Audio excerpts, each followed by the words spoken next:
Hey everybody, Doug here from 2 Plus Stuff. Forgive me, I'm having all kinds of technical problems today.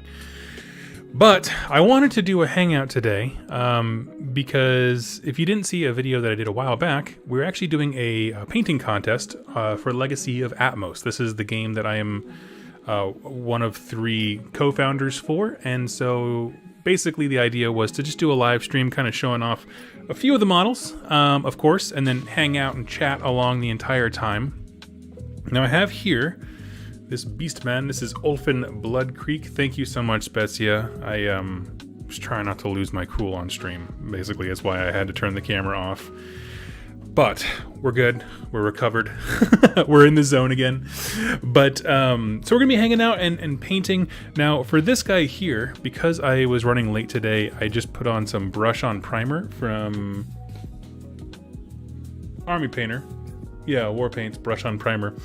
Now stuff works really good. It just needs a second to dry. And so what I'm gonna do is show off some of the other miniatures that I have, and frankly that it's a little bright. That the line has, and we'll just do that in the meantime while it's drying. And so if you are curious or you want to enter this painting contest, just to kind of give a recap of that video, it's going to be running throughout January to February, and the reason we chose to do that is because we have a print on demand option for people who don't already own 3D printers. And so I'm going to show you the bundle here, but it takes them like 3 to 4 weeks to get the model to you, just because it is worldwide shipping. It comes through Royal Mail, that kind of stuff. I just got mine last night, and they look great, nice and crisp. So, yeah, that's all. If you want more details on that, you can go check out the Discord in the description down below. That's the Legacy of Atmos specific Discord, where it has all the information, sign-up sheets, all that kind of stuff. So I'll leave that to you. But in the meantime, let's look at something fun. So here we are checking out the Legacy of Atmos. This is our online web store. Of course, you have STL bundles you can buy for anything, but let's check out the miniatures for this specific contest here. We have 3, and of course, a bundle that's all 3 of them in one. But here, we have Gage. This is the first of the Maxodons as a race, Maxodons being the elephant folk. These 3 models are the ones that you can enter the contest with, of course. And again, you can print them yourself or have them printed for you via this website. But he's a super BA looking. He's got a double barrel arcane shotgun that just looks awesome. So I love Gage. And then we have Juliana Ashton, which is my personal favorite model. The one that really drew me to the game in general. So it's steampunk girl with a giant rocket hammer, which is hard to argue. And lastly, the guy we'll be painting today, Ulfin Blood Creek, sort of a beast lord, if you will, for the Tellus commune. And so these 3 models represent the 3 factions that are going to have rules provided for them in the upcoming Legacy of Atmos game. And of course, the game, I don't know if you know this, it will be largely model agnostic, but we do have our own line of miniatures to really represent the characters for the story that we're creating. And so if we want to go check out the other models, I can show you some down below. There's a whole bunch here from all different sub-factions. We got wizards, we got mages. If you're a D&D person, this is a good site for you. But let's go to the downward cam. Take a look. So we got our buddy Ulfin right here. Let me crank the brightness on this bad boy and point it down towards us. That might help us see a bit, right? There we go. And I have here next to me, he still needs a sec to dry with a brush on primer. That rocket hammer reminds me of a melee run in Fallout 4. Oh yeah.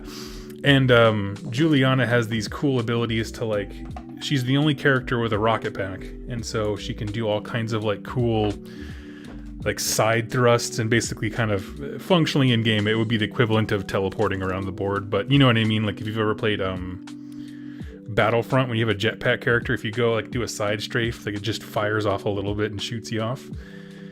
So I'm going to show off my collection here while we're waiting for Ulfin to dry. Here is my Juliana. We have her little steampunk backpack, of course. I decided to go with a red and black because I wanted her to look like an evil pixie.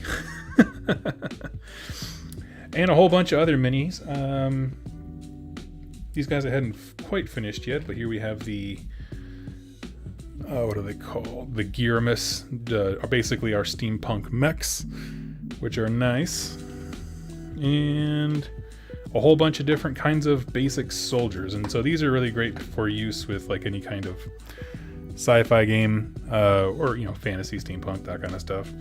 They basically have a cool little rifle mounted to their wrists and a blade on the other hand. And we got some beastmen, officers. This guy is a badass looking astromancer. I'll get some better pics up there, but yeah, so it's just in support of the game. We've been working diligently on it. It's gotten a little more difficult with the world being so crazy as it is. But yeah, Ulfin, I already have one painted. Let's get the other one. So here's my Ulfin that I already painted. For my Legacy of Atmos characters, I've thought about doing my Tellus Commune characters. Doing purple on the cloth, which has been fun for him, and then blue runes in the skin. So he's been very fun to paint. I think with this one, I'm going to do like like an evil version of him, like have black and gray skin, maybe a red loincloth, just something a little bit different, almost like he has to face his dark side. To give you a little spoiler alert, Ulfin wrestles with some pretty heavy demons. There have been some nasty things in his past that have made him a problematic character for everyone else. Let's see.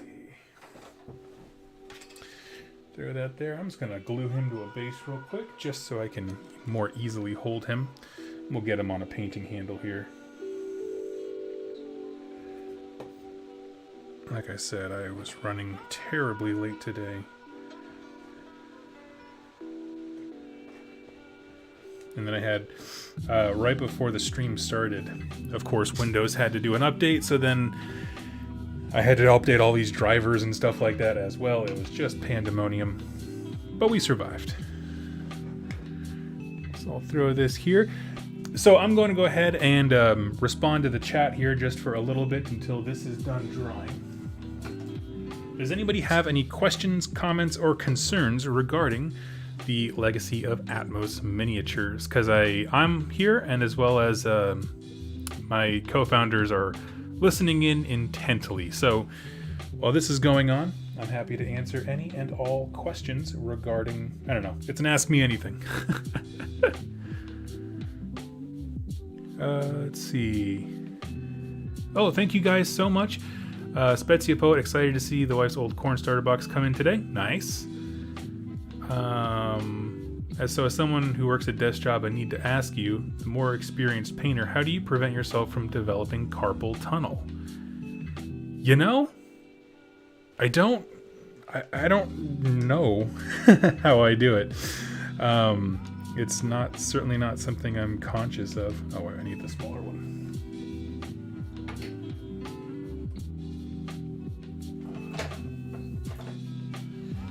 There we go. Pop him right in there. Nice. Okay, and so we're going to begin, because it looks like the main body is still drying. That's all right. We're going to begin with the wood anyway, so let's grab some brown.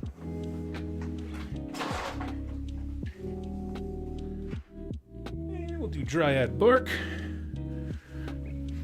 Hey Doug, glad to see this content. Oh, thank you so much, buddy. Yeah, we are just chilling today. My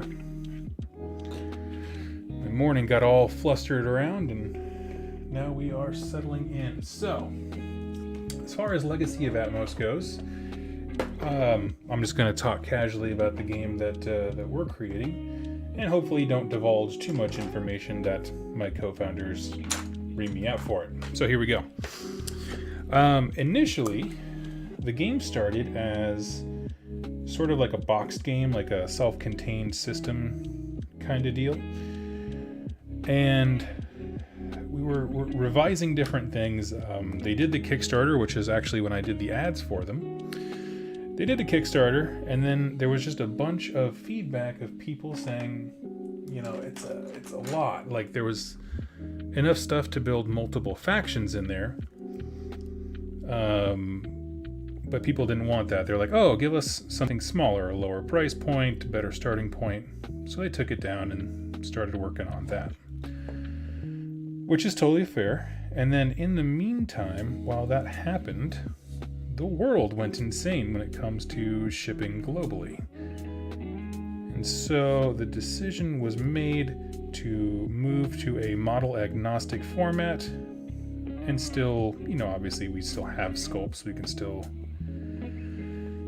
create meaningful characters and things like that. And so that's exactly where we're going. So the painting contest is more or less in support of the miniature line, but also just to kind of get the name of the game out there, if I'm honest with you. But development has been slowly chugging along. It is a very narrative-focused game. And when I say narrative-focused, what I mean in this context, to be more specific for folks who may not know, imagine playing... What's the name of that game? I'm terrible at remembering names. Fire Emblem Three Houses, where you have multiple narratives and all that kind of stuff. When will the full box of models release like the old Kickstarter? Probably not. Probably not. Shipping and manufacturing in China has become exponentially more difficult in the world. And so at this point, it's a tough call. Certainly if you have a 3D printer, you can get access to pretty much all of this stuff. But yeah. Let's see. Hey Doug, let's what is the scale of these minis? Yeah, let me get a comparison here. Here's a Dweg home from Conquest. What else do I have near me? Give me one sec. Here we go. Okay, we'll go handle the scale thing first. So here's Ulfin Blood Creek. I'll lay him like that. And here's a Chaos Warrior, so not terribly dissimilar. Right, he fits as being a hero. He definitely fits in that sculpt or scale. And here's a Dweg home from Conquest. I'll try to line the bases up as best I can. So he's pretty much on par with the other 28 mil, 32 mil, stuff like that. Question. So I really like the models, but I'm having an issue grasping and finding some whys. Like, what is the end goal of the factions, for example? Absolutely, I can help you with that. So we're writing a lot of it now, to be honest. To put it really simply, it is a mix of of steampunk fantasy, not high fantasy, and cosmic horror.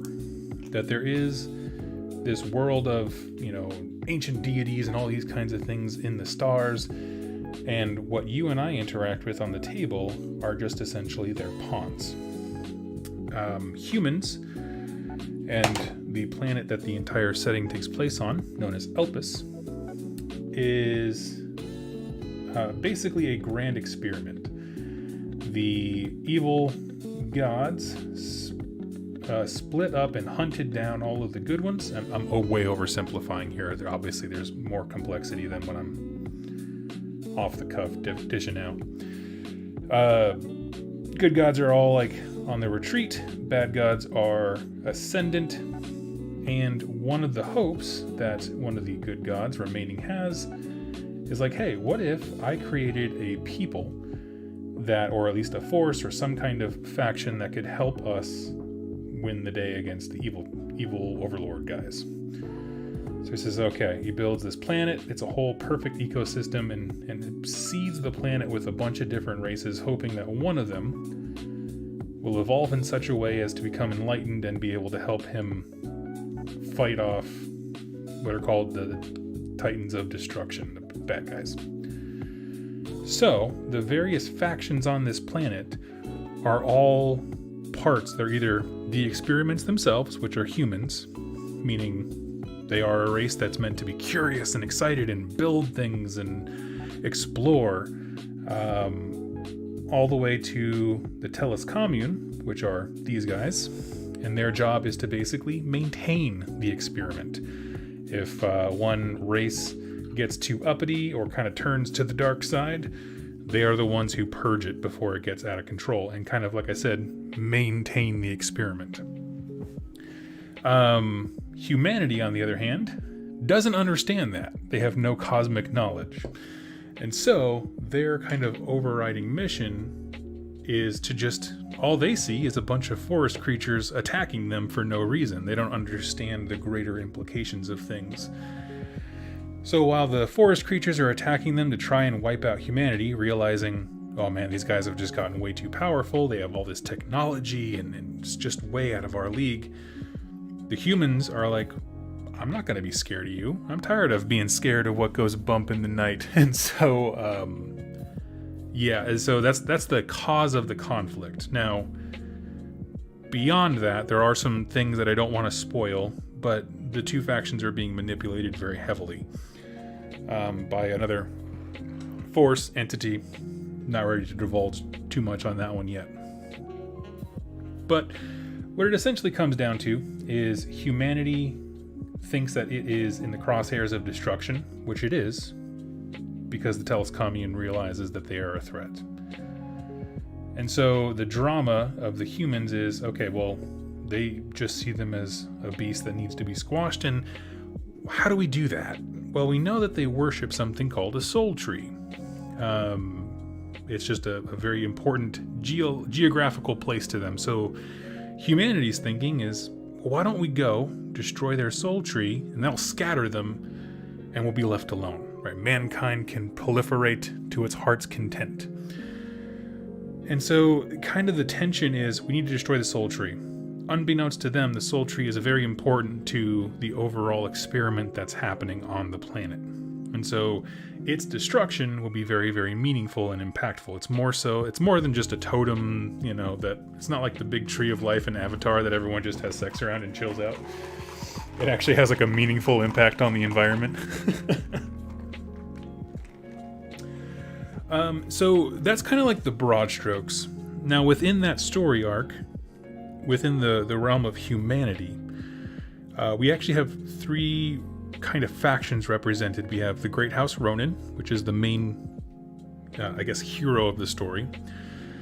Godry Ronin, his family was destroyed in an earlier war against the Tellus Commune. Give me 1 sec here. I'm trying not to break all my models.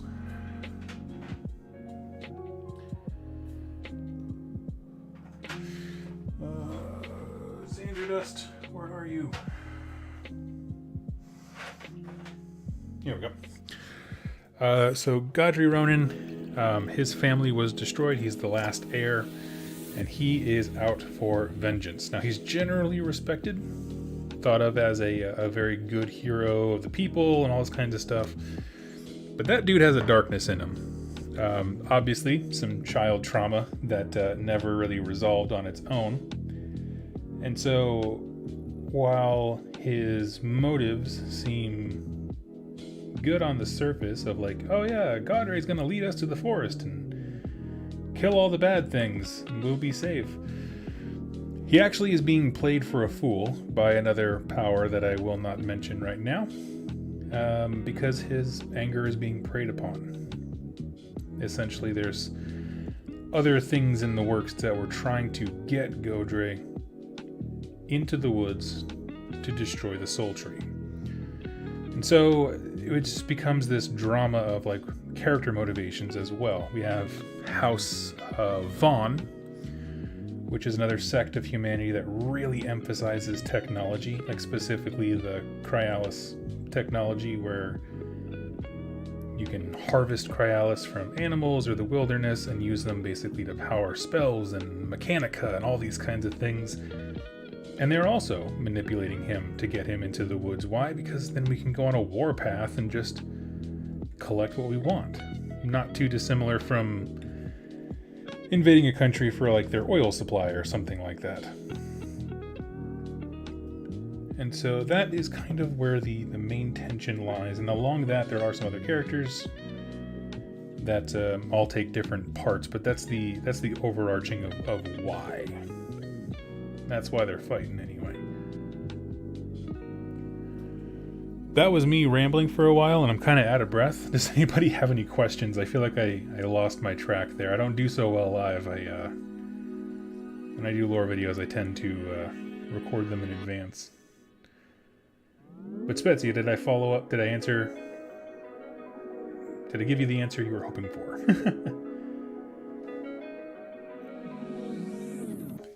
Here we're just throwing down some base colors. And at this point, as always, you start by blocking out the colors where everything should go, what everything should look like.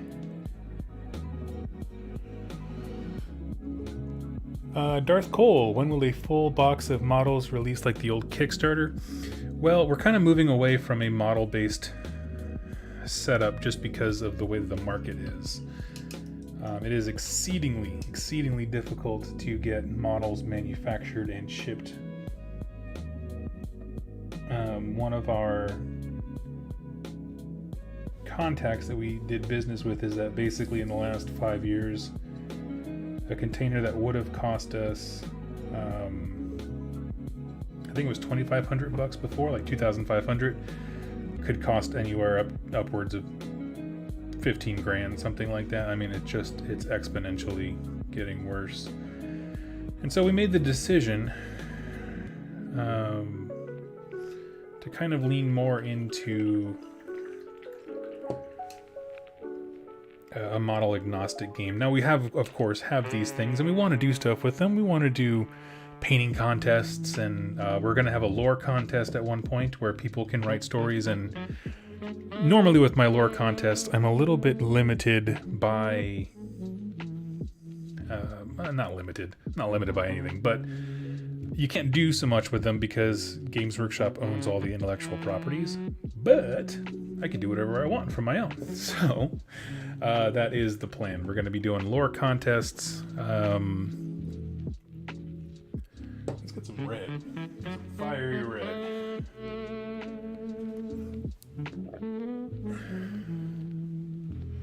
Didn't Wargames Atlantic just set up a shop with plastic mold injectors in Rhode Island? I don't know a single thing about that company.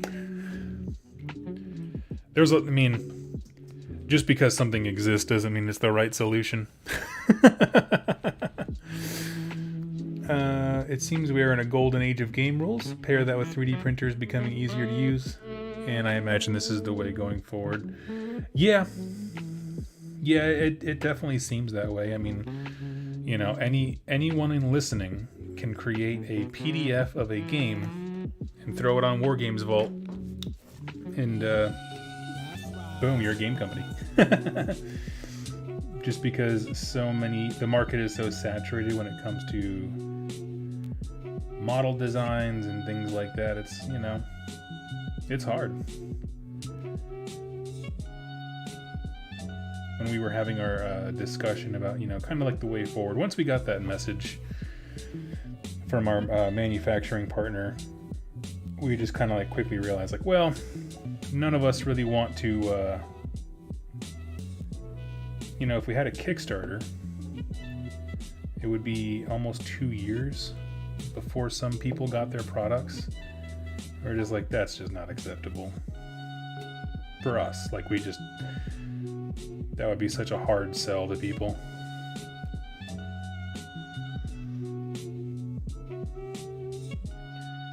But yes, I believe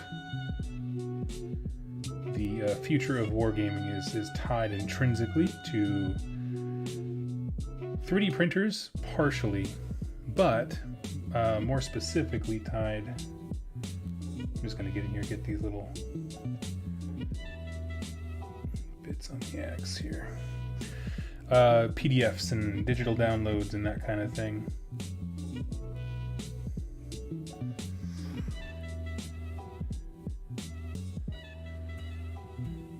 Let's see.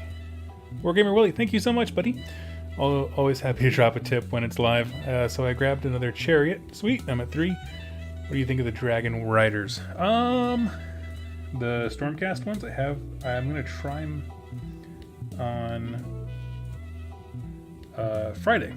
Friday is my first game with them, so I will report back. But yeah, on the whole, it's been a really fun process. Actually, we're going to be doing. I mentioned this before. I'm sorry, I'm repeating myself. A lore contest where the winners, or possibly finalists, all of them, their lore will become canon. So like official. I can do that because it's not Games Workshop. Which is a thing that entices a lot of folks, of just like, what, everybody wants to create something, even if it's just a single one-off story or anything like that. Yeah.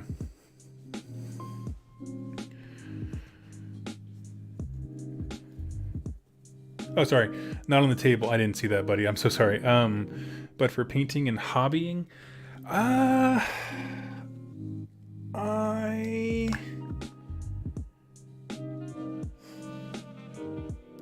that's a hard one. Like,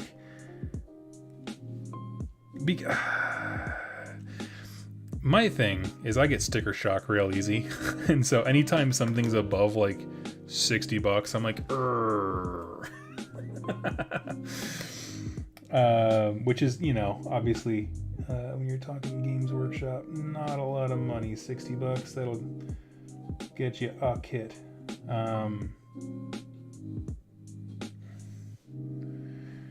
I guess it depends on how much you like dragons. I don't really have an answer for you. They were fun to put together. They were fun. Pretty fun to paint too. I had no problems with them.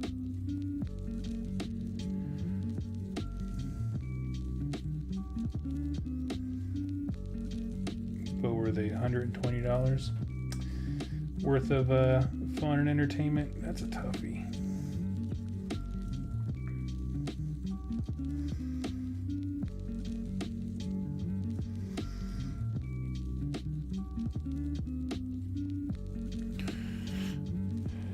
Cold Shoulder, hello, good afternoon. Hey, good afternoon. We are just painting up a model for our painting contest over on Legacy of Atmos.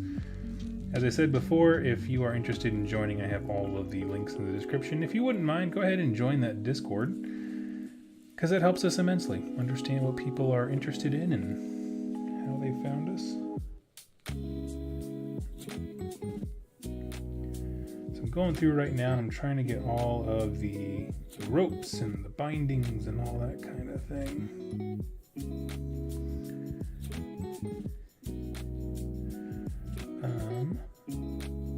Did anybody get some cool... I'm trying to keep it relevant to painting, but did anyone get any cool hobby stuff for Christmas? Anything to help you all with your hobbying, your painting, anything like that?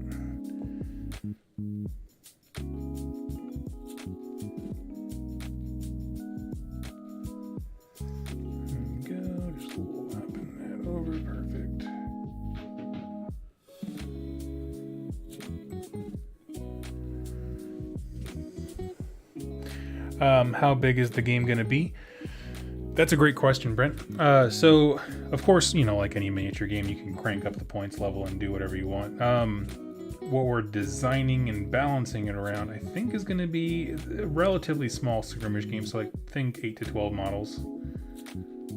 Not really thinking a whole lot bigger than that.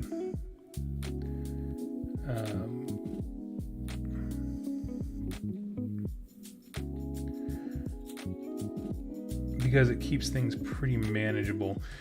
We're kind of in a weird lulch with redesign, because for the longest time we had been designing the game with certain specifics in mind. So specifics being like, this is the board size. Why? Because, we need to know to tell a manufacturer what size board to make, that kind of thing. But as things changed and evolved, and ultimately we decided not to go with a full kit release, rather than focusing on just the rule set, making a model agnostic game, it gave us a lot of freedom. And so a lot of the size when it comes to number of models and the board size are holdovers from when we were designing it with manufacturing in mind. So we don't really have like a requisite, I guess. It's you ever like had so much freedom that it's confusing? That's kind of where we're at.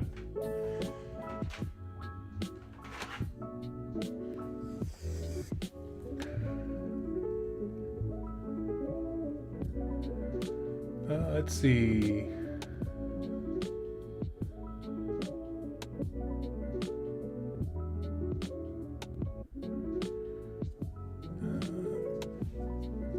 Skirmish is perfect for model agnostic games.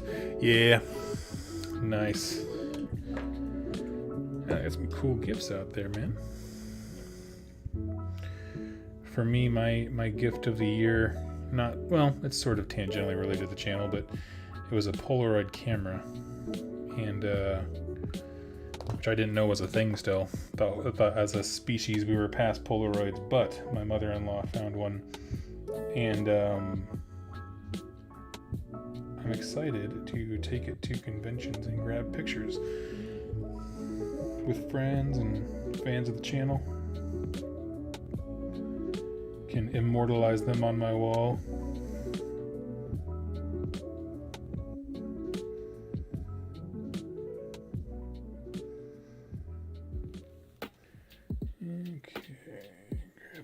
Gray.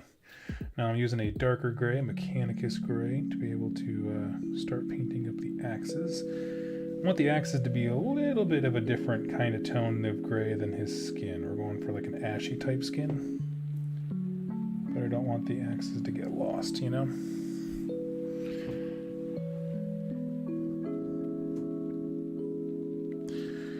Anxiously waiting for Army Painter speed paints. Nice. You know, I haven't actually looked at anything about those. They seem interesting.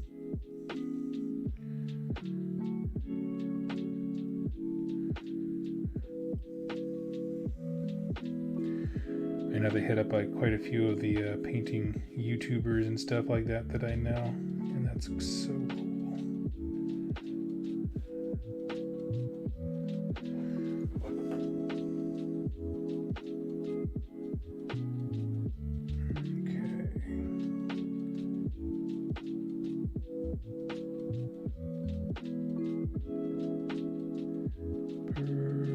Perfecto.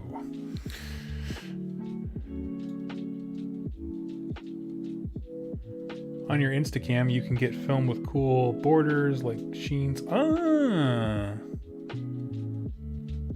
that's cool. I dig that. Okay.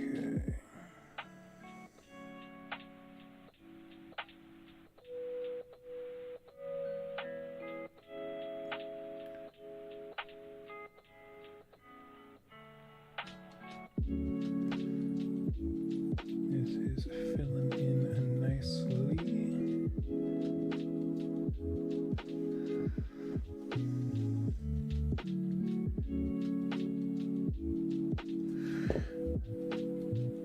Yeah, I've kind of went on a bender recently with looking up different kinds of skirmish games. It's just been a blast because like there's so many different ways of looking at things, and it just always blows my mind. You know, whether it's like what games are there? I don't remember the names of any of the games I was looking at, but just, you know, stuff where it's like just a handful of pages of rules, and then it's like, yeah, just do whatever you want. Like, yes. I actually online I found the old AOS first edition rules today. I was like, oh, the memories. That was real nice. Okay, looks like his legs are pretty much all fur, so we're just gonna go ahead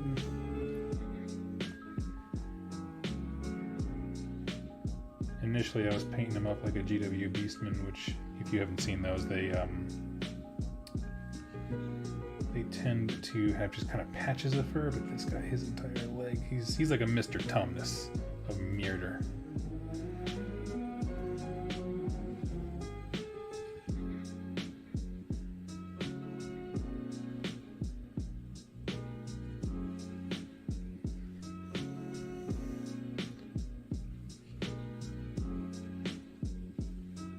Just going through, picking some of this out.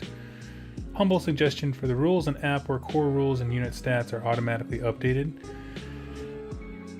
Yeah, you don't have immediate plans for an app, but that is definitely, like, I'm with you. Like that's a thing that modern war games just need to lean into. But you know, I have to do the GW thing and put it behind a paywall and make it very difficult to actually access. That was a joke. I'm not gonna do that. Don't be that guy.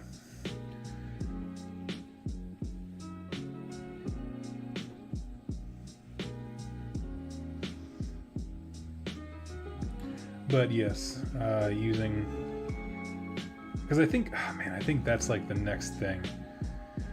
If you are a program writer or designer or anything like that, and you can go to a company and confidently say that you can make their war game, you know, with the way that we're kind of breaking free from traditional manufacturing as an industry, there is profit to be made if you are a developer. It's not for everyone though, because it's a huge headache.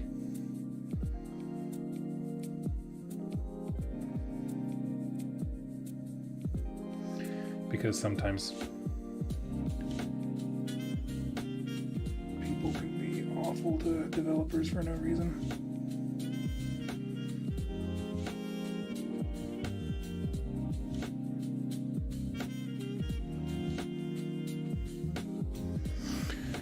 Okay.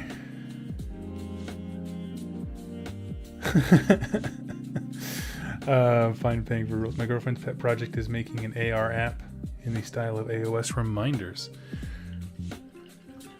An AR app. So would that be like you look at the table and it generates the rules for something?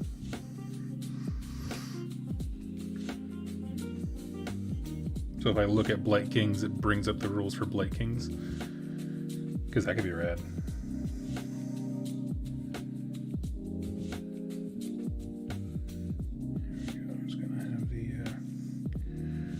Toesies are, his hooves are going to just be solid jet black.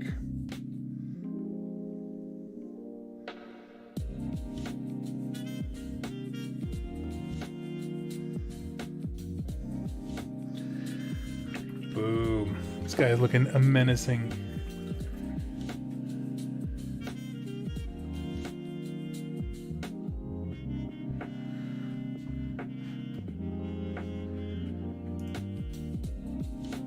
Ooh, thank you, Spets. Yeah, that was very kind of you.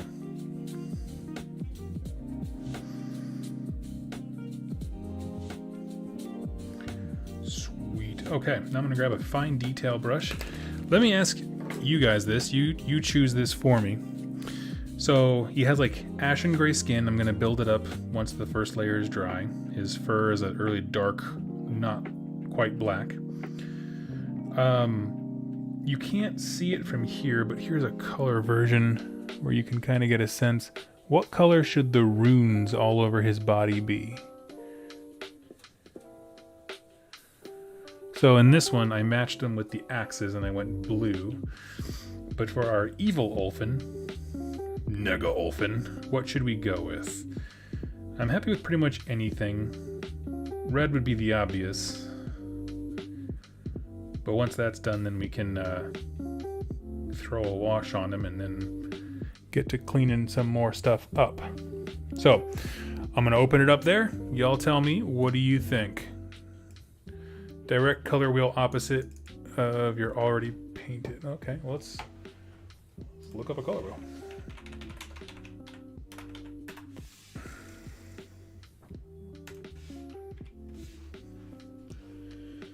Here. So let's see.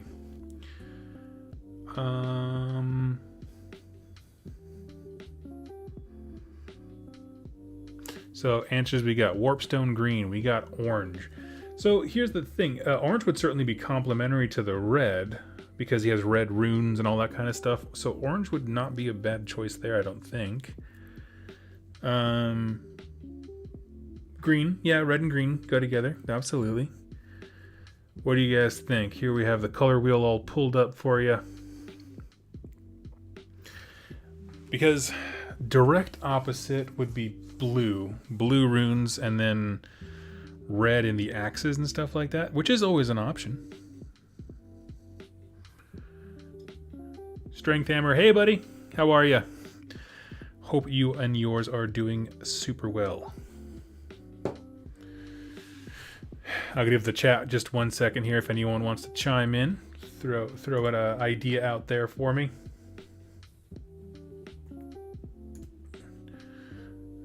We got a vote for, see, blue rune seems like it's a good guy though. I agree, and that's kind of my thought too. I think I'm gonna actually go with orange. I actually really like that because it would look like, so yeah, because when you look at fire, like it's white, yellow, orange, and red as it dissipates heat. So maybe like the axes are red, but he being the creator of that energy, that fieriness, ends up he would be hotter, right? So it would go down, so it would be orange. Okay. I might be making all that up. But that seems to be how it is in nature. Doing very well. Had a workout, realized you were live once again. Yeah, man. Oh, I got beat up real hard by Microsoft updates. Which has continuously been the bane of my career, is Microsoft updates.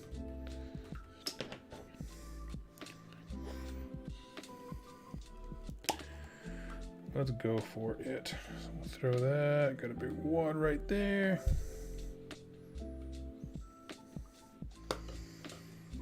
And let's pull this brush up. Take a shot of coffee.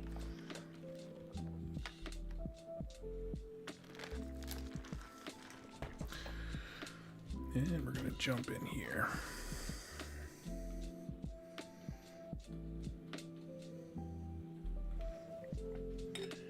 Now, I had a terrible time painting these runes last time because I wasn't paying attention to where they went.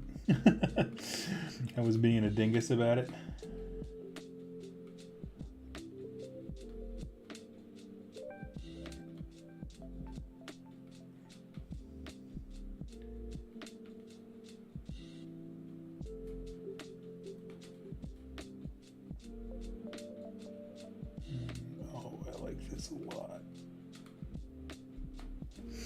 This is gonna be cool.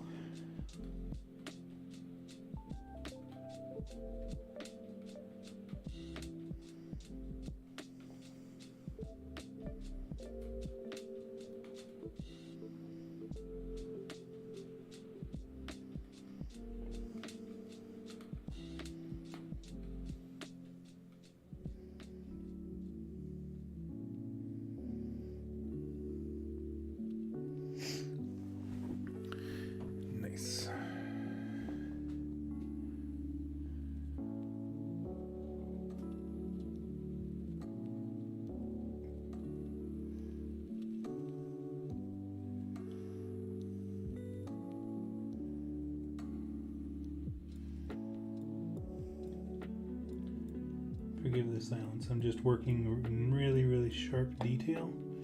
So I'm doing the classic, gamer thing that we all do, which is gotta suck it in, hold it in. Yep. Do you prefer alternating unit activation combats or turn-based like Warhammer? For me personally, I prefer alternating activations. Mainly just, I think it helps a lot with the feel bads of when some factions just have something that blows off half your army before turn 1. You're like, well, really glad I spent 45 minutes packing all this up, unpacking it to play a game that I didn't get to play. Which admittedly is more of a 40k thing.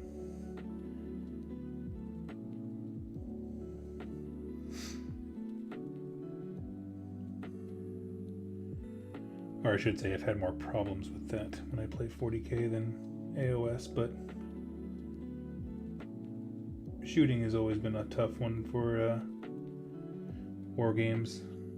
Unless they're symmetrical, like exactly the same shooting, like bolt action is a great example. A rifle is a rifle no matter which army it's in. So that's kind of how they skirt around that. There's factions that do it better, do it quicker and cheaper, but a rifle is a rifle is a rifle, which I kind of like. Oh, I forgot one part of the bone here.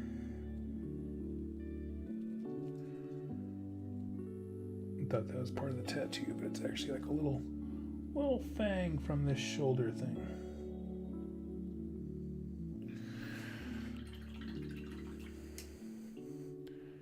Lean forward, +2 concentration. Exactly. Yes.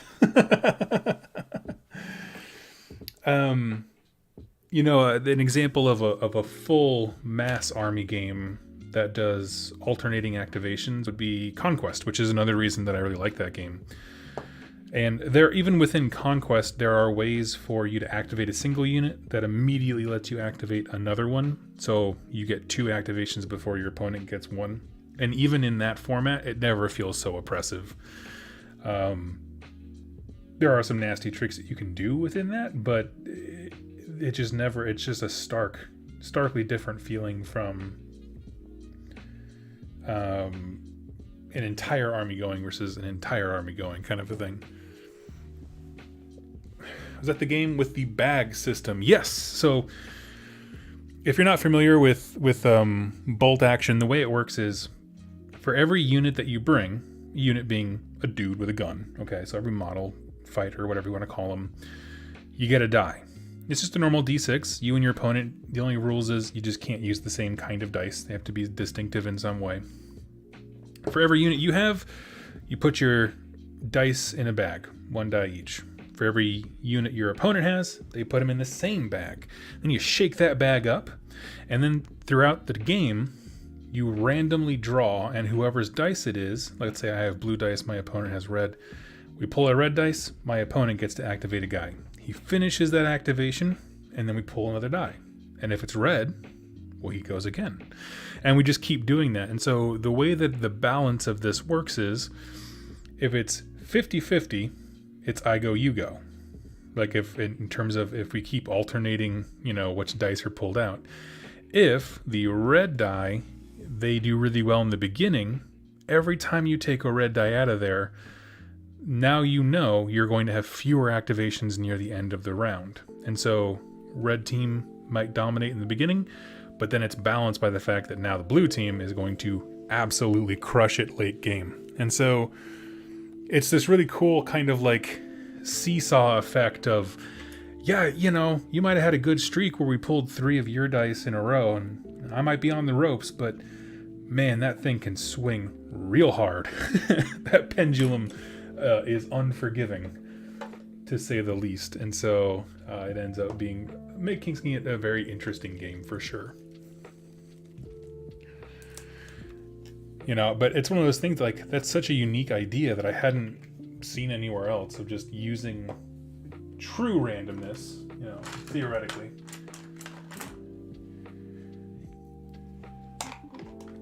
And it's also one of those games that's like, sure, people can cheese it, they can reach in there and feel around. Maybe they use a specific kind of material in their die and they can know what they're grabbing and all that.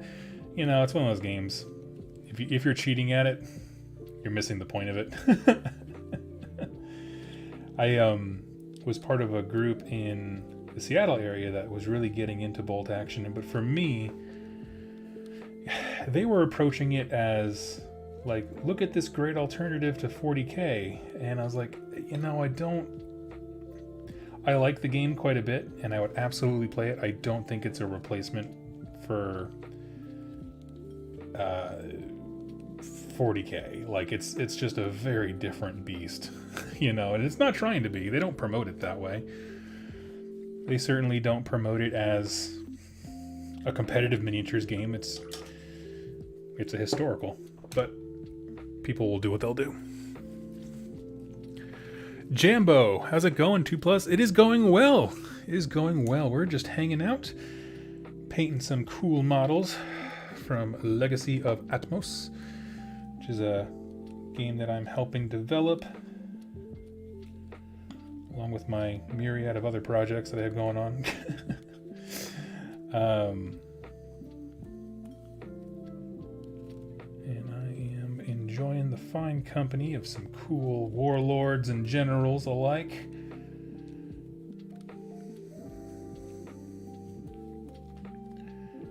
we go, we got our black.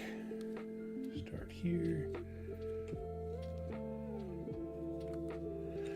And I'm not sure.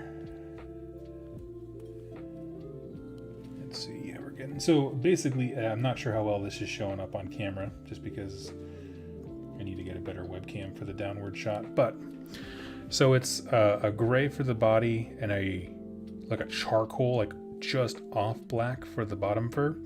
And so when I highlight them, they're both going to come up. This gray is going to be lighter for his skin, and so too will the fur and stuff like that. So if it looks like he just has weirdly out of place black legs, don't mind that. It'll get brighter.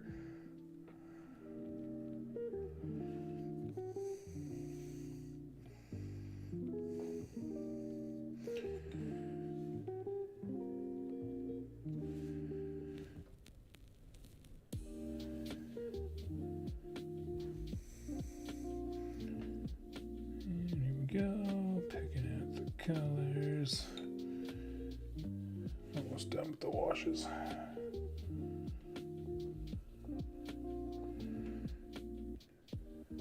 Boom.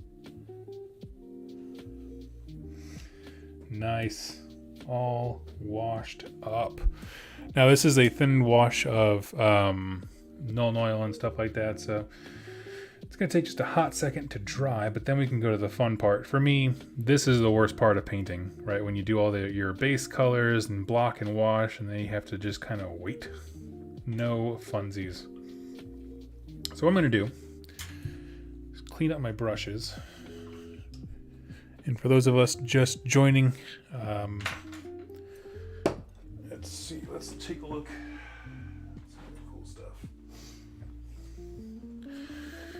Let's see what else we can work on. We've got a whole bunch of Legacy Atmos models here. We got, let's go with, here we go. We have an Aldasa.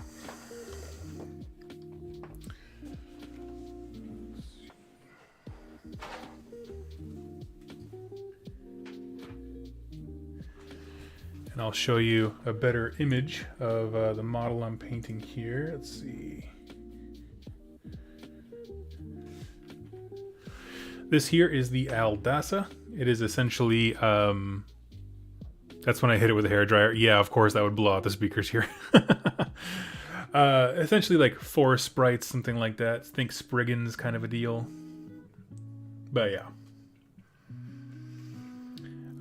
Spezia Poet Wargaming is beer and pretzels. Y'all were adults playing with expensive army men. Yeah, that's kind of my opinion too. Camp K, do you have a profile where I can see some closer high-res images of your painted models? I don't at the moment. I'm going to be throwing a whole bunch up on Instagram this week. My social media stuff is in the description, either of this video or really any of my other ones. But I plan on doing more of that coming up soon.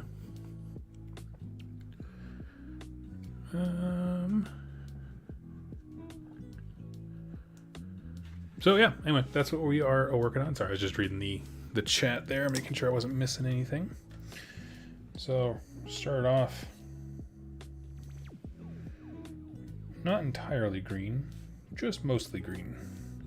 This is just while we're waiting Ulfin to dry.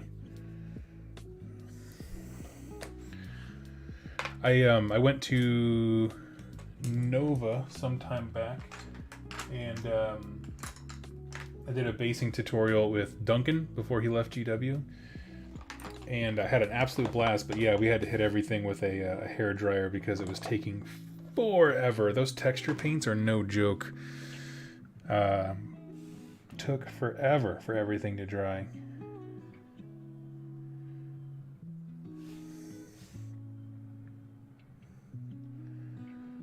So essentially for her, I'm going to kind of break it down into two different kinds of green. One's going to be a very, very light green for more of the skin and human parts, and the others is going to be a dark, dark green, starting with Caliban green, which is what I'm doing right now.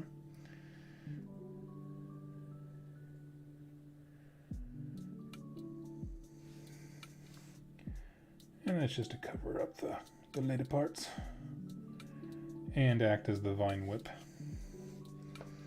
Now in Atmos, the game, these are sort of your spellcasters. They basically go around the woods, kind of invigorating life into everything around them.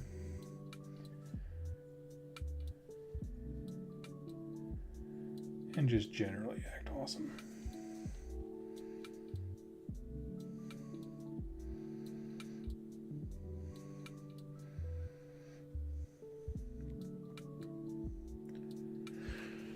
Let's see, texture paints do take so long. Yeah.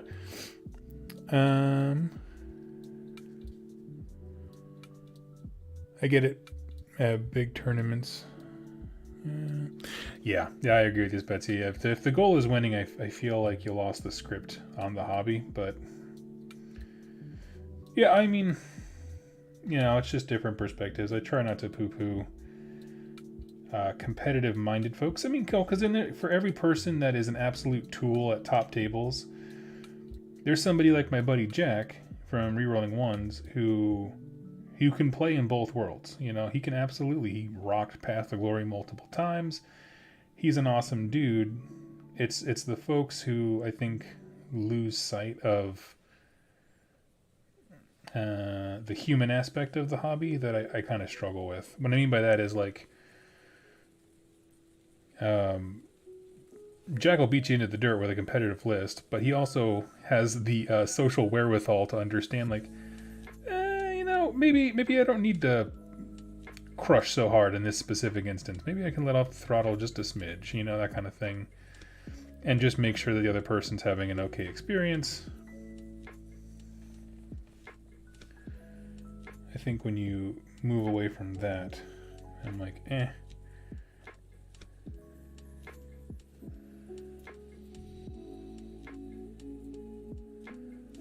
You know, an example, so in case anyone's curious, an example would be like, it happened a couple years ago, but there was a 40K event where,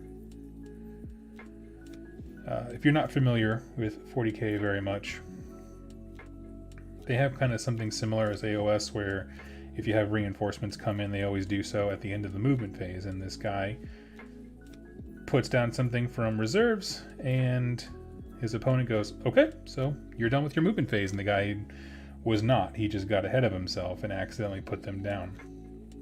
And so rather than being chill about it, he kind of he enforced the rule, which it was his to do, his decision. And basically turned all public opinion against him. Whether or not he was right became irrelevant. People were like, this is the worst part of our hobby. I mean, am I alone? Does anybody else remember that? That was an interesting day on the internet.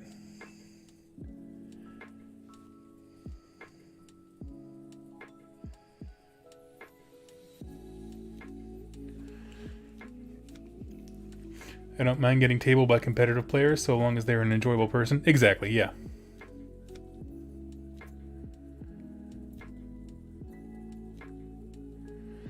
Spetsy, a question to you or the chat. Have you messed up the Skull Crusher's kit before? I can say I have never built a Skull Crusher. I do not know.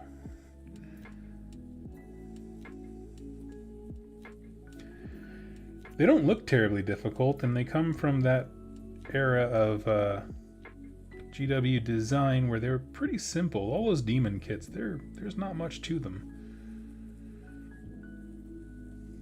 because they kind of all somewhat mono build. I mean, like, not technically, but you know, all the build options are pretty similar.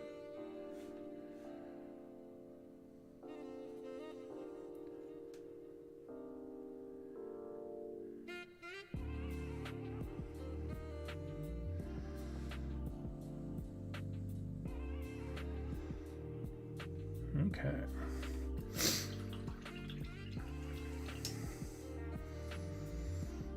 Let's grab, let's see, what color?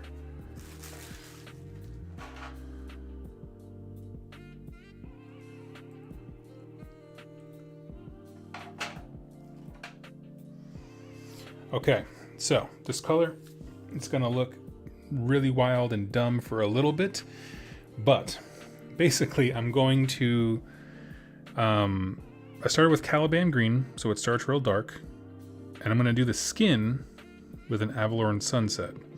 I'm gonna bring the yellow up to a more pale kind of color, and the green closer to a yellow, so it's a brighter green. So I think in the end it'll all look good. Let's see.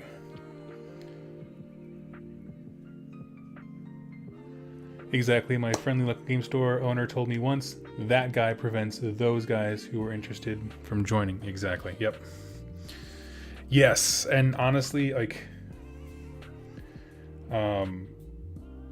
the importance of a good store manager or employee who works on the, you know, wargaming night to make sure everyone is having a good time cannot be overstated.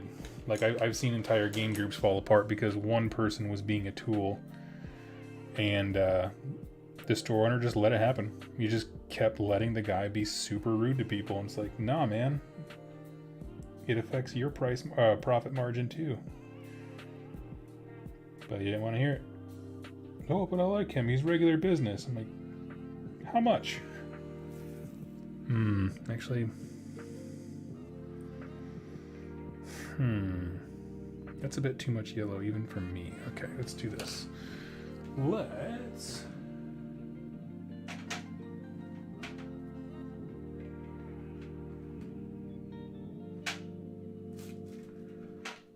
mellow it out. Here we go. We got some white scar.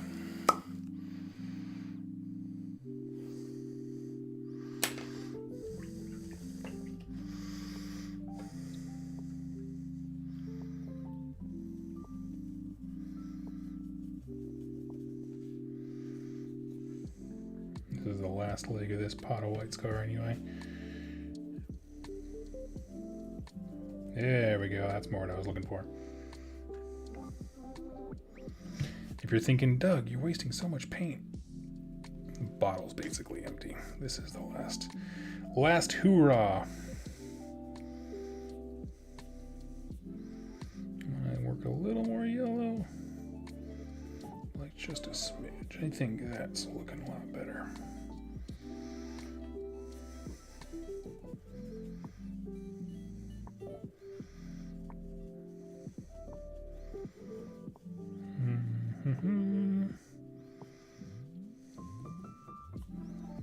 There we go. Okay.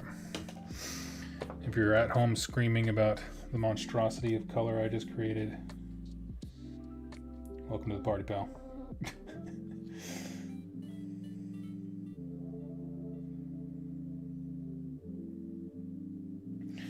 Because then I can do a light thinned out yellow wash and really pick out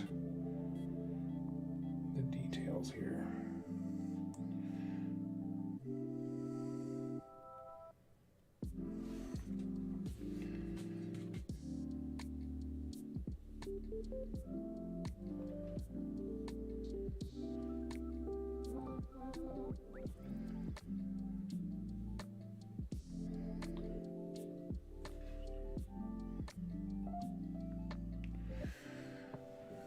Okay, to be honest, I want to dip some chicken tenders in that paint.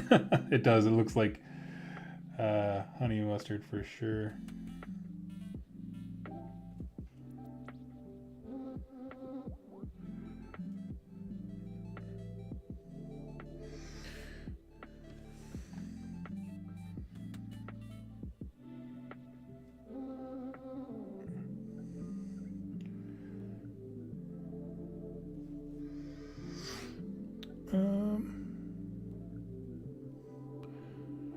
When it's too much yellow for Doug, who had an Imperial Fist army at one point. Yeah.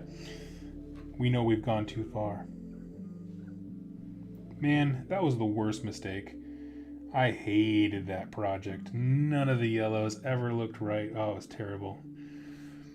And then I immediately went from that to painting white armor, and people were like, are you freaking insane? Like, do you just like not learn lessons or what? And oddly enough, my Knights Excelsior have been one of my favorite painting projects.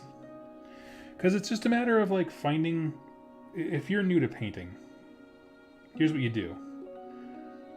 Get good at one color and then just kind of branch out from there. And like I just was really struggling with yellow specifically, like not so much the color itself. I can paint yellow well, but when it came to painting an entire model with that color, it got real hard for me, especially with Space Marines where there's lots of like flat round edges and stuff. And so after like I think 2 squads or something, like I was like, I'm done. I don't want to see these models. I don't want to look at them. I don't want to think about them. They're dead to me.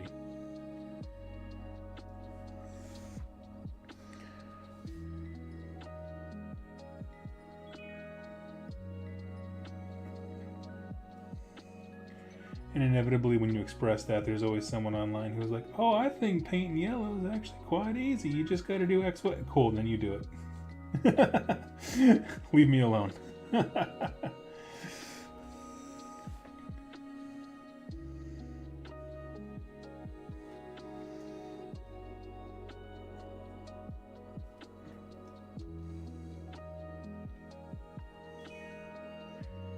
guess I should have done the skin first, but that's okay. Just wasn't even thinking about it. But luckily I got plenty of Calibrand green.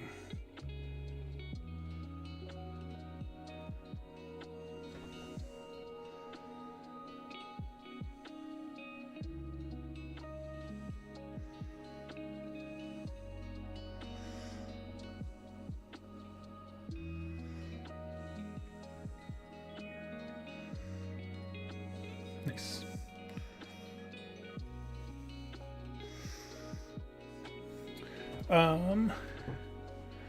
Did I hear Cursed City was back? Okay, wait. So will Legacy of Atmos be a dice-based game? Any card decks involved? Yeah, so it's going to be all dice, and that's part of the redesign process that we're in. So initially, it was going to have not a deck building element, but when I did my review of the game, basically you pick the units you want to play with, you build your list, and then depending on what units you pick, you have some options, like basically the cards just kind of acted as like superpowers you can use once per game. But with going all digital, that obviously does not translate, and so we're still kind of in the middle of rigging that up. We're going to have our, I think hopefully at the end of this week, have the first draft of its new iteration, again designed specifically to be a digital only product, like rule set wise. So if you want to play test that, we should be able to have that on the Discord here pretty soon.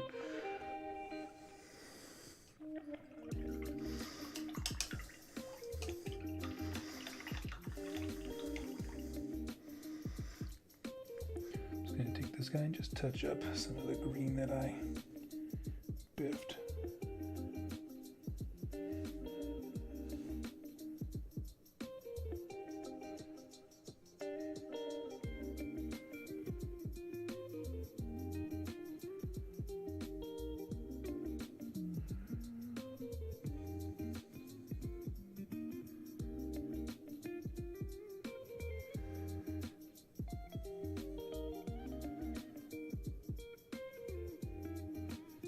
Sweet.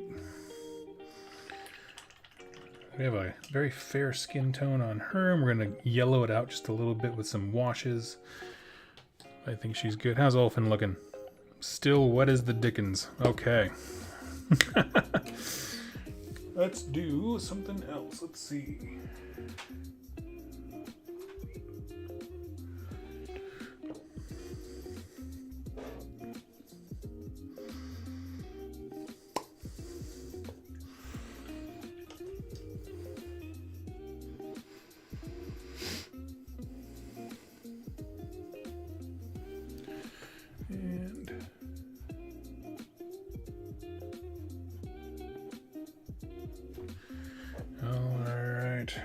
throw some green in here.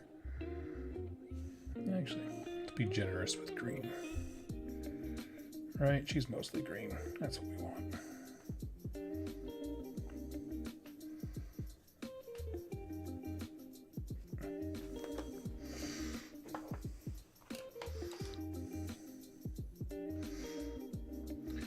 And now we got some green with a little more life to it.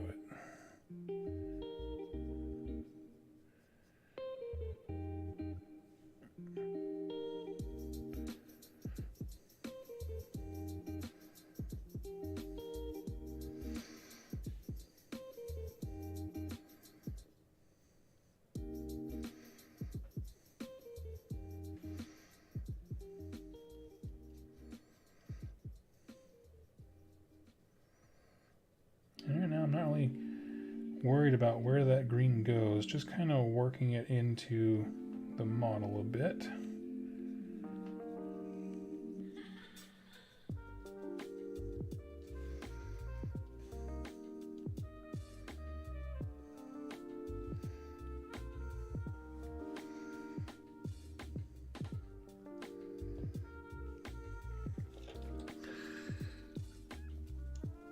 I'm home and you're still alive.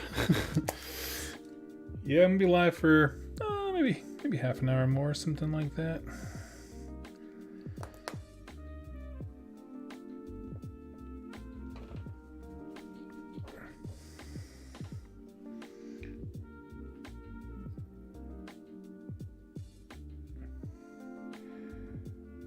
But yes, this is my poor man's version of two brush blending where paint's still wet and you pretty much just run one green right up into the other and voila,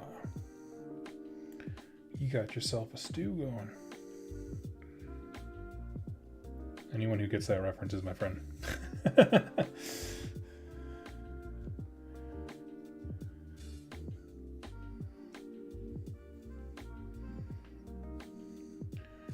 That and my war were declared have been my favorite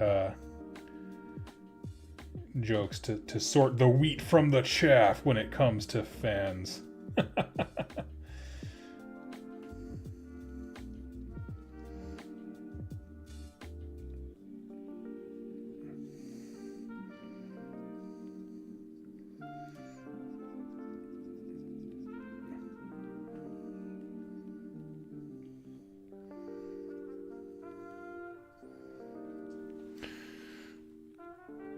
Long stream tip jar. Oh, thank you so much. So we aren't in the army. In the army?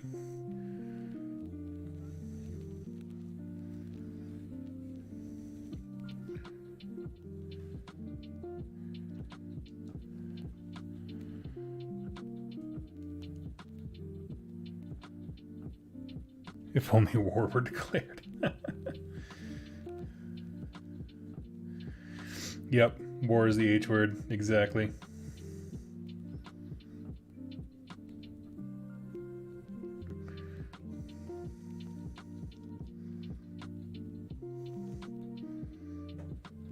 That's how you can tell good people. Futurama jokes.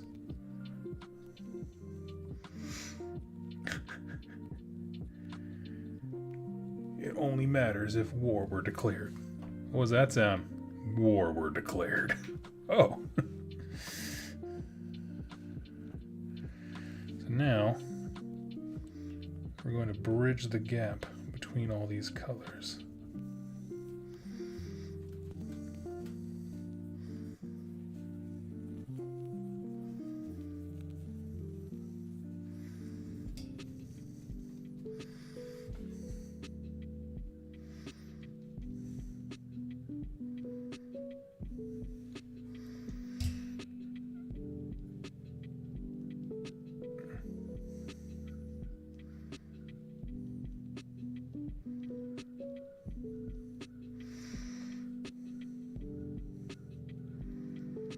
I gotta be careful. I know these were not manufactured. These were 3D printed by a buddy of mine, so I gotta try real careful not to actually snap them by accident.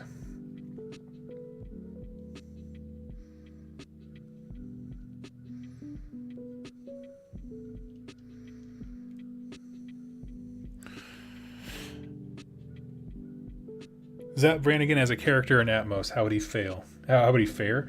Probably die immediately, but I also think that Zap Brannigan would die immediately in the context of the universe that they made for Futurama.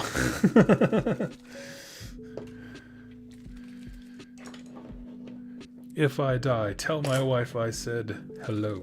Yes. You guys get it.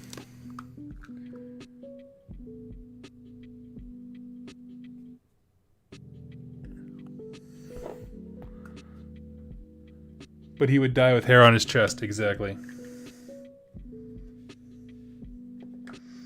That cadet fills me with pride and other emotions that are weird, deeply disturbing.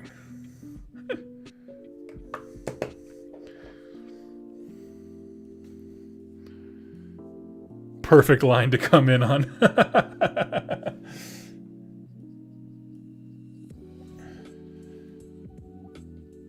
Well, welcome.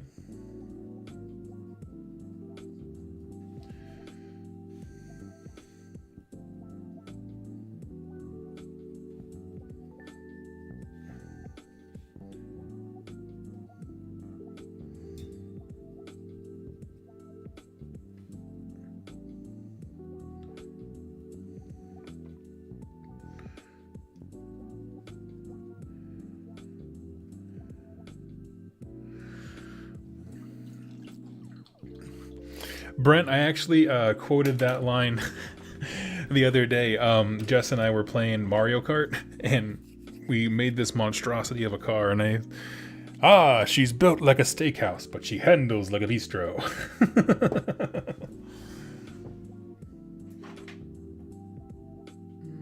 Let's see. I don't know if I want to go as bright as Deepkin Flash. What else we got? Yeah, Administratum. Okay, we'll do that.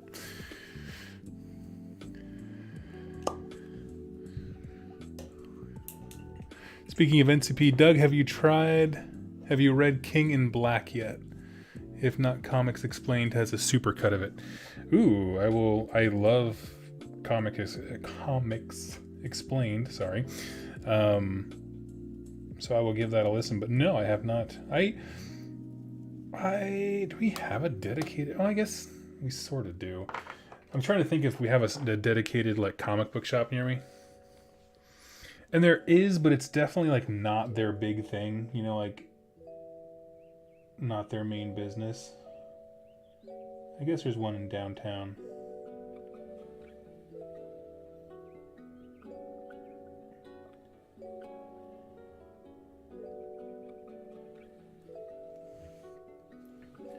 So now begins the arduous process of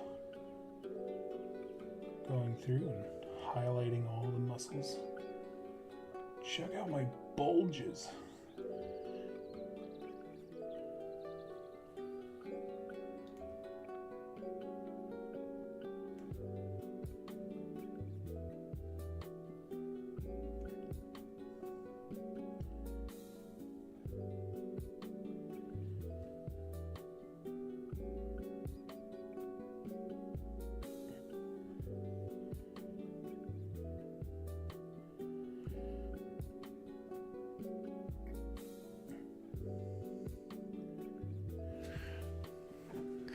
The best Venom story ever. Interesting.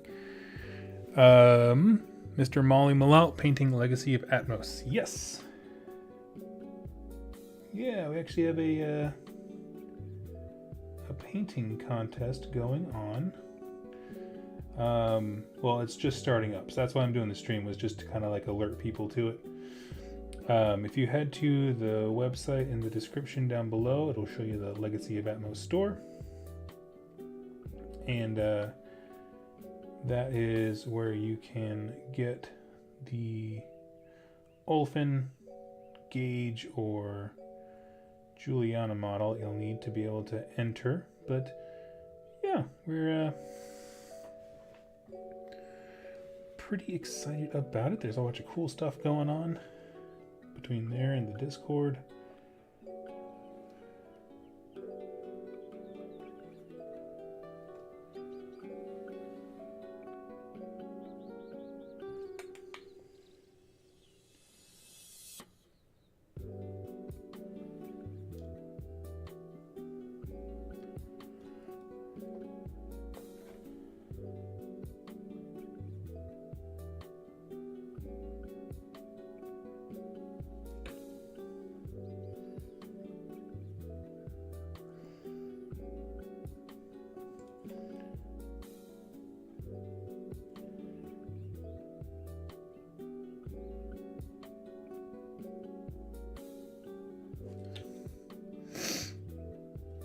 Okay, he's coming together. I need to build a little more color up. Face doesn't look quite right. If you paint just his face and then nothing else, he kind of looks like he's doing white face, which is like not good.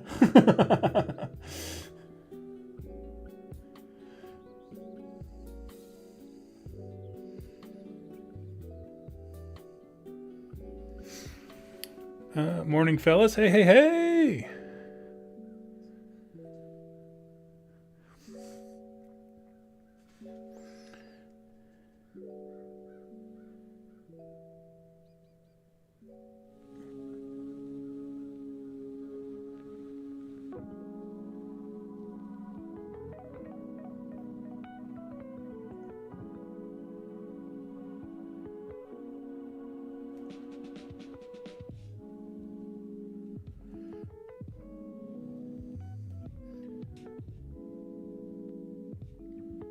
Forgive me, like I said, I'm going into these details. So I'm doing the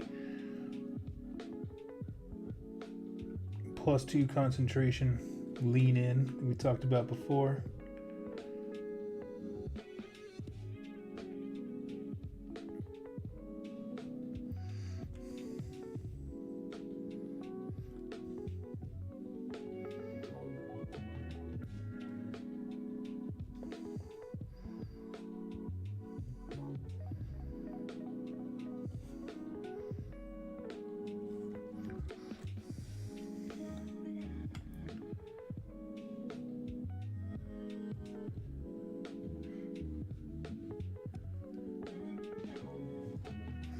There we go, much better.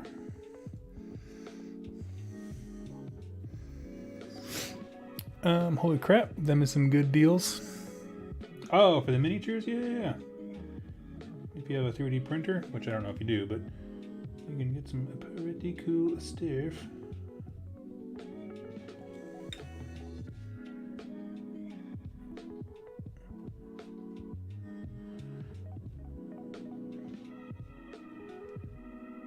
But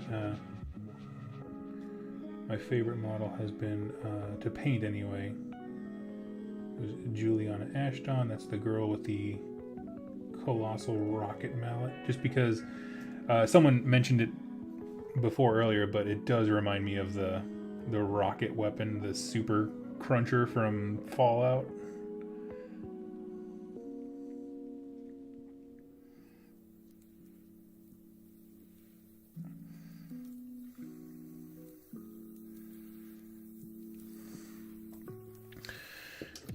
Go. We'll throw that in there. And put just a dash of deep kin flesh just to lighten it, even just a smidge.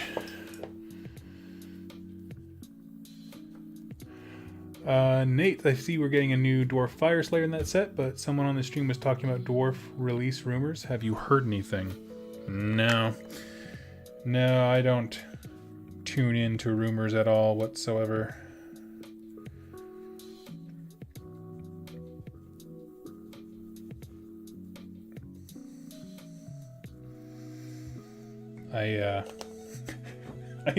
Okay, so I say this, and I'm going to preface it with, I love these guys, and it's a reoccurring joke amongst us, okay? So, like, there is no shade that I'm about to throw. But I constantly like to just kind of jab at the Warhammer Weekly guys. And just because they love rumor engines and, oh yeah, called it. And I'm like, nobody cares. Shut up.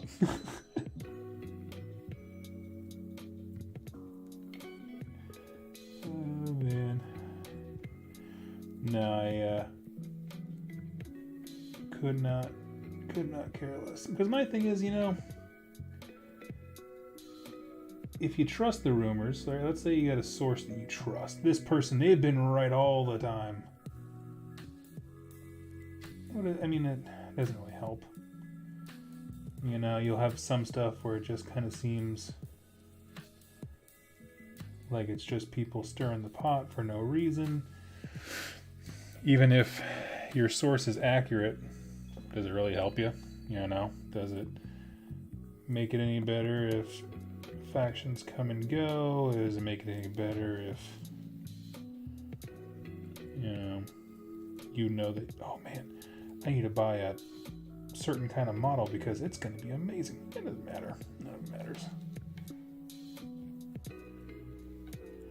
Take it as it comes, says Doug.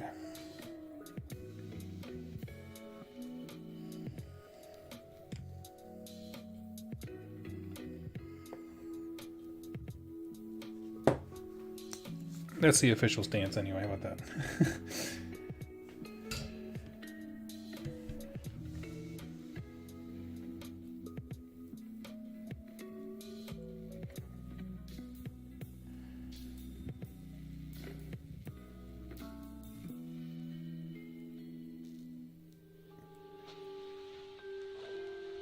I approach Games Workshop releases kind of with an open hand. I'm like, hey, you guys want to show me something cool?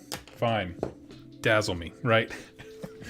get Peachy and, I don't know, the other guys who do the live, reveal shows. Get them out here. Have them put on a song and dance. Work for those claps.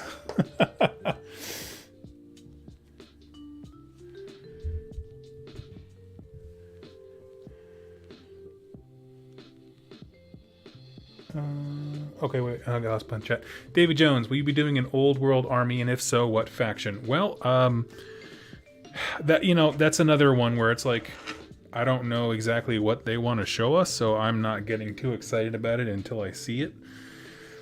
Personally, I think it was a mistake for them to announce the game before they had anything concrete to show us, but whatever, that's my opinion. I don't have an old world army that I'm like dying to play, to be honest, because I don't really know the factions that well. I know the factions that were in Fantasy Battles, but if you think that they're not going to try and upsell you new models, that's ridiculous. So it's like a matter of what models are actually going to be usable.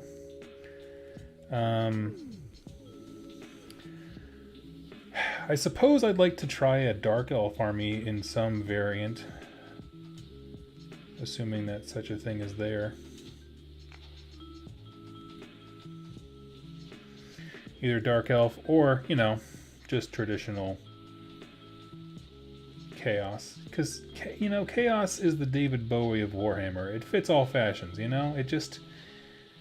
If you ever, need a situation of, man, I just need a good faction to complement these good guys by having a good bad guy. Chaos.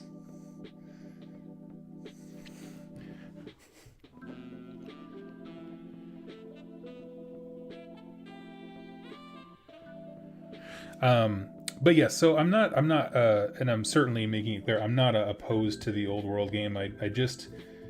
What I'm opposed to is people putting a lot of expectations on something that we know very little about. I am a part of the Old World group on Old World Facebook group. There we go. And it is, really funny to see what I'm going to call the wargamer version of Karens being like, well, if they don't have this rule, I'll be mad. And you're just like, my dude, they barely have a logo. I don't know what to tell you, man. You're already making ultimatums. They haven't even made a game yet. And then I go to my favorite meme for when it comes to hobby stuff, which is just guy slaps roof on car, and this guy can fit so many unrealistic expectations in it. Like, absolutely, yes.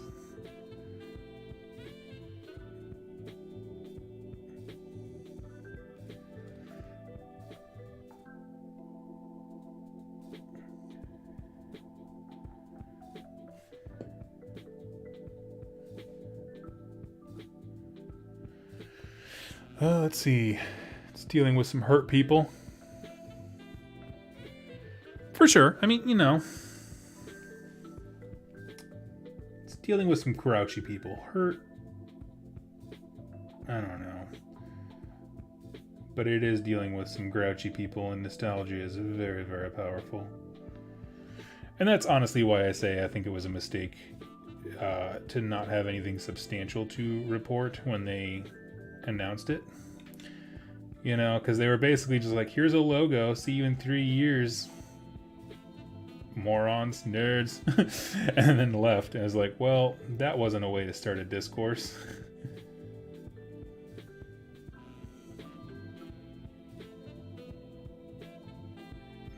But I don't know if the marketing team just needed a win or what.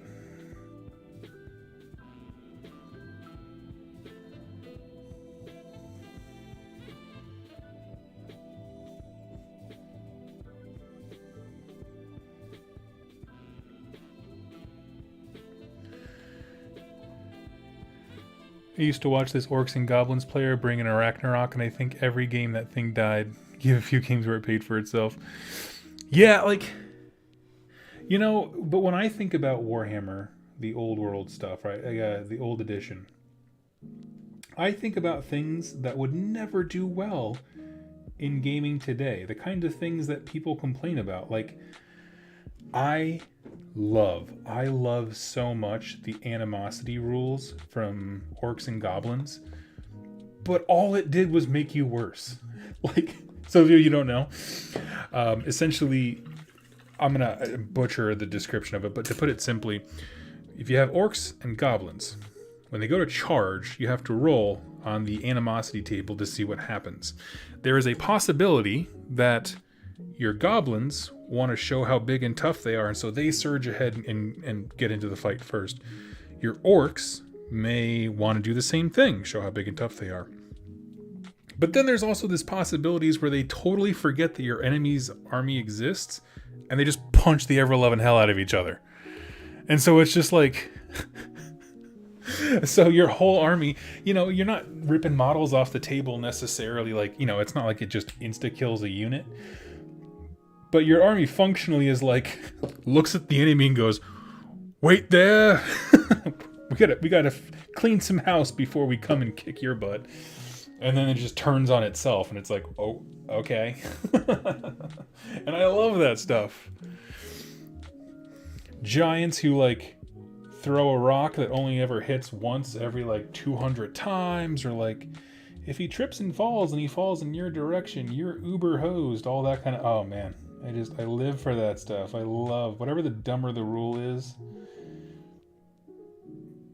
You know, multiple D66 and D100 charts inside the demon book.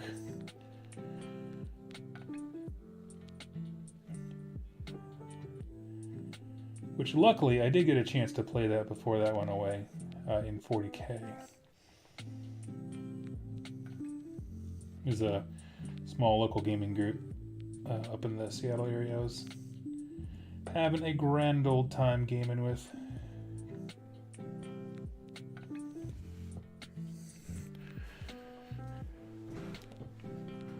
I very much love wargaming being an estuary between RPGs. Exactly. Yes, I and that's how I looked at it, of just like, you know, I saw it as an RPG element.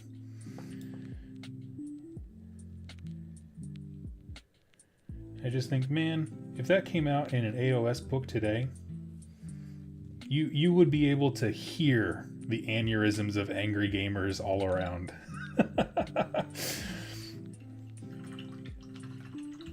But it's just ridiculous, and it's fun.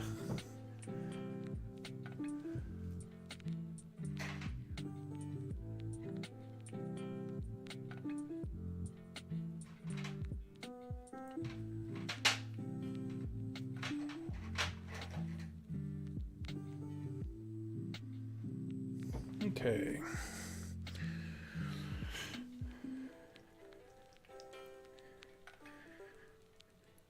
Animosity on a 2 through 5 your unit can't do anything.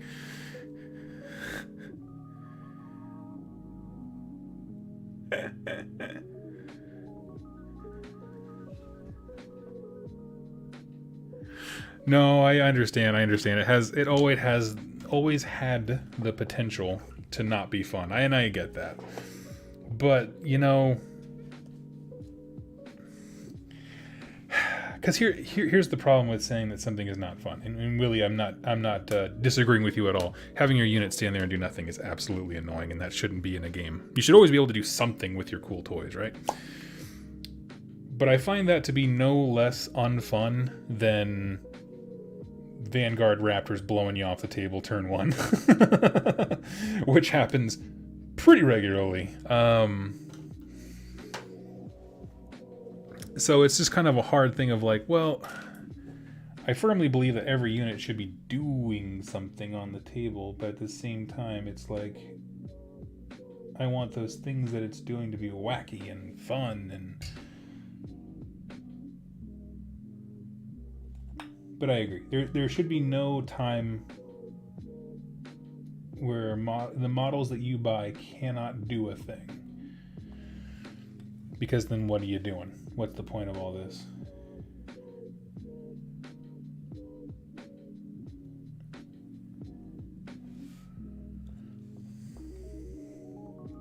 It's the design philosophy difference between saying no, you can't, being restrictive, and saying yes and, which is more,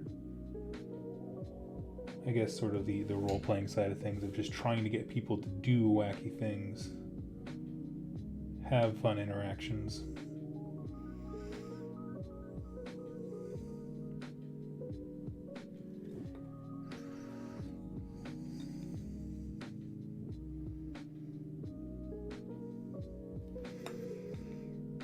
But I have a whole stack of old white dwarfs that I just love looking at because just the dumbest things happen in them. Like, you know, they have battle reports where all these things happen and people could see it in action.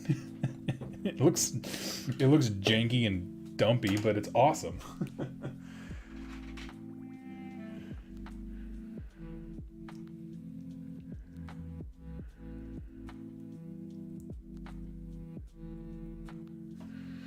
Random outcomes should be, here's 2 great outcomes. Yeah, I would agree.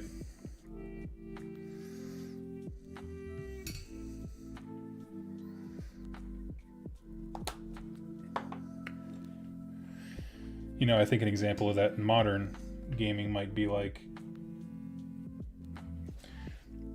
maybe you do hurt the unit next to you, but it doesn't prevent you from doing anything. It's, you know, now that you've shown your strength, you get +1 to hit, or, you know, I mean, I'm just pulling that out of here, but you know what I mean? Like, thematically, they're still punching and punking the little gits next to them, but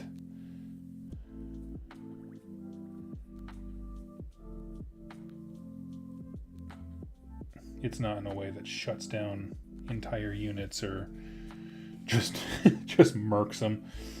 I remember my least favorite thing that I saw in fantasy battles. So I was playing with my high elves because I wanted an elite army at the time. I was super broke, and very nice guy I was playing with had a lizard man army, not Seraphon, lizard man. And he miscast when he was doing spells, and he annihilated basically his entire own army. And so he just kind of stood there, unsure of what to do. I was like, "Do you want to like re-rack and just go again?" He's like, "Yes, kind of. Is that okay?" And I'm like, "Yeah, dude." That looked so critically unfun that I'm gonna go ahead and just suggest we just call it. Okay.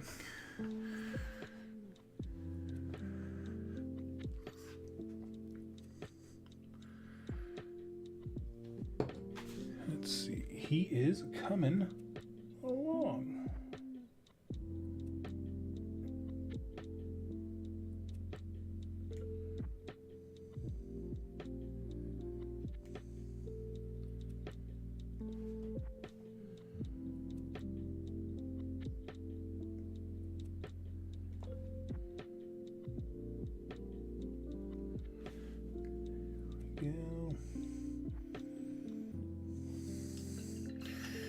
Nice.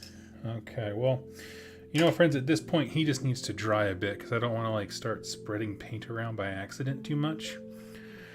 But friends, you know, as I said before, the whole point of the stream was mainly to promote some of the stuff I've been working on off the screen, as far as legacy of Atmos and things like that. So it would mean the world to me as we wind down here if you wouldn't check out the links down below, support the project, or just join the Discord to see, you know, kind of the development process.